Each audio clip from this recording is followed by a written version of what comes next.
Joining us now for an exclusive conversation is the Finance Minister of Tamil Nadu, Mr. Thangam Thenarasu. Sir, we were able to get you amid a very busy campaign schedule. How is the ground looking for the DMK alliance in Tamil Nadu? It is very positive and promising, and I am quite sure and confident that this alliance will definitely emerge victorious and people will return as back to par. Why do you call this battle a battle between Tamil Nadu and Delhi? Because of the stepmotherly treatment the Union government is bestowing on the state of Tamil Nadu. All our rights are now being denied, be it our fiscal demands or our cultural rights. Everything is now denied, and Delhi is not at all taking Tamil Nadu into considerations. Even when it comes to the excavation reports at Kiladi, which will reveal the glorious past of our Tamil civilization, which dates back to more than 2000 years back. Even from that particular report, if you really look at it, Tamil Nadu is really denied all its, I would say that the demands, all our just demands are now being denied. That is why it is now the narrative is set. It is now versus the DMK. It's not versus the DMK or any other political party, but it is versus Tamil Nadu versus Delhi at large. Sir, there is a constant complaint by the DMK that the state is not getting enough funds from the union government. Since you're the finance minister, for the understanding of the national audience, can you tell what sort of funds that the state is not being given by the central government and how it is affecting the finance here? See, it starts from our due share, which should come from the central devolution of funds. After the Finance Commission's report, the devolution is now slowly being reduced from time to time, and the due share, which has to be given to Tamil Nadu, has gradually now come down. That is number one. Number two, all the centrally sponsored schemes where the due of the share of Tamil Nadu was earlier 25%, that has been systematically increased. Now we have been asked to pay around 40% of the thing. So that is an additional burden on us. Then when you talk about the other centrally sponsored schemes like Jal Jeevan or MGNRES, where the Tamil Nadu's share is actually due for us, that is now denied again. Then again comes the Samaraksha Shiksha Abhiyan scheme. Just because Tamil Nadu is not agreeing to the language policy which is being imposed on us, now they have said we will not give you the money. They have stopped funding us. That is to the tune of around 3,000 crores. It is now being held by the union government. Then take Jal Jeevan Mission. There, in that particular scheme also, the share for Tamil Nadu is not yet released. So I can go on adding and on adding.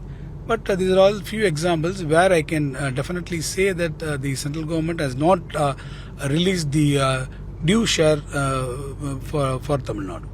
Sir, the CM keeps telling that despite the denial of support by the Union BJP government, the state's economy is still growing at a rate of 11.19%. But there is also another argument that the state's debt is also increasing, that it has touched 10 lakh crores now. So what is the reason behind this rise in debt and how are we going to tackle it? No, the debt is not rising all of a sudden. The debt has already been accumulated during the previous regime. We cannot conveniently forget it, And when we talk about debt, we should always talk in terms of the percentage of debt, not in the absolute numbers. And Tamil Nadu's debt burden is well within the permissible limits as approved by the Finance Commission. So if our debt is actually being managed, it is not something which is so alarming. On the other hand, you have rightly pointed out that the economy is also growing. And I would say that if the government is now giving all the shares which is due for us, in fact, most of the debt burden which is now being carried by the state government will be wiped off. Sir, also talking about delimitation. Now, delimitation has become the most talked about topic here in the country at the moment. There is a special parliament session currently going on. Today, the chief minister burnt a draft, a copy of the delimitation bill. So, do you think that it is not fair to link the women's reservation with delimitation? Why that should be linked? There are two different issues. Delimitation is a different one, and women's reservation bill is a different one. Why do they club it together? So there itself they want to be little clever enough to club both the bills together. We are not against women reservations. We are for it. We are for 33% reservation for women. That we have made it clear. But as far as the delimitation is concerned, it is definitely against the interests of the southern states. That will definitely reduce the political clout of the southern states if the delimitation process is taken up by the aspects of the present bill which is being introduced in the parliament. That is why we say that this is going to really take away all our political power from the southern states, especially from Tamil Nadu. That is why we have been raising an alarm long back that this is what is going to happen if all we are united and put a united face against this bill. This is going to happen, and all the southern states, not only Tamil Nadu, they will all suffer at a later date. But the Prime Minister has assured in the Parliament that no state will have to face injustice because of delimitation. That is an assurance given by the Prime Minister, but that needs to be translated in terms of a reality. When it goes to the delimitation process, whatever that you are saying, those numbers will not be there. So delimitation process, when it is going to there is definitely a chance of we losing further. They say that we go by the ratios. We go by the percentage ratio. That is what they are now saying. But they are not sure. There is no clarity or there is no assurance that the numbers which they are committing, the central government, that will be honored. They are not coming up with any definite number now. They are conveniently saying that it is again by the Delimitation Commission. So there is again a possibility of a reduction in the numbers which they are now portraying. Okay. Sir, I also want to ask you, is it a two-cornered fight according to you or a three-cornered fight with the new entrant in C? They need to be tested. We both DMK and ADMK, we have been in the race for many years. And there is a new entrant in route. They have to now prove their mettle. We'll have to see whether it is actually it was a two-cornered fight or a three-cornered fight. The people will give their verdict after 20th. Sir, several DMK leaders, they've expressed concern. In fact, they've expressed worry that the present ADMK is not like how it used to be. So do you also share a similar concern or a worry? It is not the ADMK which used to be during the reign of late lamented MGR or Madam Jayalalitha. Now they have compromised on so many issues. When Madam Jayalalitha was in power or when MGR was in power, they were actually fighting for the rights of the state government. They had not compromised on their basic policies, the Dravidian policies. But unfortunately, that is not the case now. The present ADMK has literally become another branch of the ruling BJP in Tamil Nadu. But they say that we are not slaves to anybody, but the DMK is in fact for electoral reasons trying to create this fake perception that as if we have pawned our party, but that is not true. It is not perception, it is the fact rather. Okay. It is the fact rather, because as you go by, till such time Madam was in power, she never agreed to sign for the Uday scheme. The moment she became no more and ADMK still was in power, but by a different leadership, they immediately succumbed to the pressure by the union government. Similarly, that is the case, till they completed their office, they were all only guided by the dictums from the union government. Sir, the Chief Minister keeps telling that Tamil Nadu should become a $1 trillion economy as soon as possible. So, assuming that the DMK gets another chance, what will be the roadmap for this particular goal? Yeah, we have given a large, because as you know very well, we have been now getting very big, huge investments, and that is now showing a lot of results. So many industries are coming up, and economy is growing in every respect. Double-digit economy for the first time we have been achieving after a decade, I would say. So 11.9%, we are on 9%, we are now achieving. If this is the rate we are going, definitely we would be in a position to achieve the $1 trillion economy by 2030. That is going to be a reality soon. But the roadmap is very clear.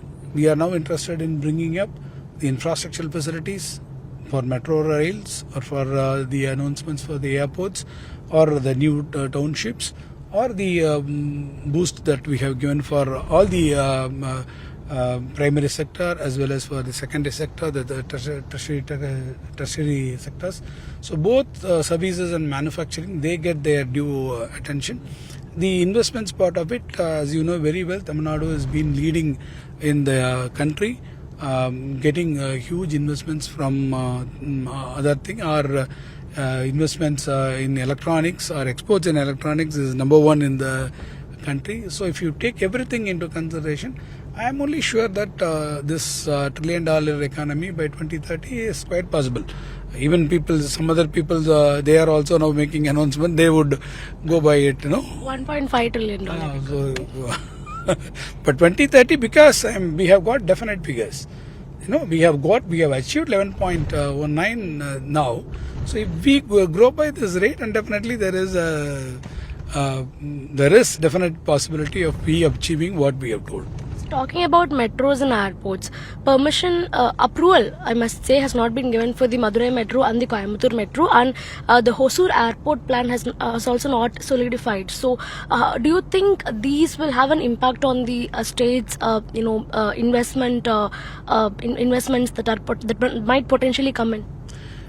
This will have some impact, because when we are denied all these infrastructure facilities, people might think, but whatever the investments that we are now getting, that is solely because of the strengths of the state of Tamil Nadu, because of the industrial policies which are widely welcomed by the industry-friendly policies, and we have now come up with policies for different sectors which we have never attempted ever before. For example, we have got specific policies for EV, for fintech, for data centers, for global capability centers, and even for our aerospace, and for research and development. So every segment has got different pertinent policies for every requirement. So that will guide them. That gives a lot of confidence. Especially the confidence they have got on the leadership. Especially they feel assured when our chief minister says something. They feel assured that he will be in a position to deliver, and he will honor the commitment. And that is why the industry is now responding positively, and we are now in a position to get huge investments through FDI and from local investments also. But the opposition says when they ask for a white paper, the government is not giving on investments. What white paper? Everything is now put on already. It's in all black and white. That nothing is converting it into, Our industries minister, he has given a very detailed report on in the floor of assembly, giving which are all the projects which have already been grounded, and which are all the projects which are again started. They have started productions. Everything is now every